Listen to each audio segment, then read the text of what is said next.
As you know, the effect hook useEffect allows us to perform side effects and function components such as data fetching, setting up a subscription, or manually changing the DOM. But just like with state, effects also have their fair share of pitfalls that can turn your debugging experience into a bug-filled nightmare. In this demo, we'll tackle the exceeding maximum update depth error.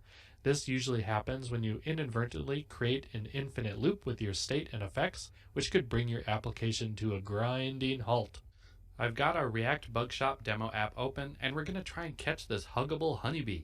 To do that, we have to successfully make some observations to get our friend to appear. I'll open the DevTools, and hold on, wait a minute, what is this at the top here? It looks like an error icon, and the numbers keep going up. This is actually a way the React DevTools can surface component errors, and if we click the next button, it brings us to the first component with an error. It looks like this quantity tracking component is throwing a maximum update depth exceeded error. Ah, geez, what is going on? In the console, we're seeing tons and tons of errors, but we can just scroll up and it will stop following the logs. And here we can see the error in a bit more detail. It's a little bit more helpful because it tells us what the source of the problem might be. A maximum depth exceeded error can happen when we call setState within a useEffect hook, but either we're missing a dependency array or one of the dependencies is changing on every render. In the Components tab of the DevTools, I'll click the Open in Editor button so we can jump to VS Code and we can see what's going on. Well, in the quantity tracking component, I do see an effect, but it has dependencies. And I don't know what track does yet, but maybe it's setting state. That might point to track or quantity changing too often. I'm going to guess it's not quantity because it's a plain number and it's 1 by default, and it only changes when we click buttons. So let's try to figure out what track is doing. Okay, so there seems to be a lot going on here. Some kind of tracking library code with event batching. The track method is declared using useCallback, so that should be memoized. But there is a useEffect with a dependency on this event batch state. That smells like an issue. An effect that sets the same state it depends on could definitely cause the maximum updated depth error. Maybe we can set a breakpoint to check whether this is the issue. I'll set the breakpoint inside the useEffect and then start the debugger. And I'll open the page. Okay, the breakpoint gets hit, but it looks like event batch has a length of 0. So this won't change any state. In fact, I'll add this to the watch area to make it a bit quicker to check if we need to stop. Okay, continuing, still 0, still 0. Okay, here we go. Now it's 3. I'll keep going until we hit 6. Yeah, there we go. So before I dive in, let's take a step back and think about this. In the track callback, that's where event batch is being set. So this means that on page load, without clicking anything, and with having the quantity set to 1 by default, we've already queued up 6 tracking events to send. That already seems excessive, and this effect hasn't even updated any state yet. But let's continue and see what we see. Alright, we'll send the tracking beacon request. Okay, it updates some global window variable. A little weird, but fine. And then here we go. It's calling this event batch.length equals 0. What happens after that? Ah, the event batch is cleared. Wait a second.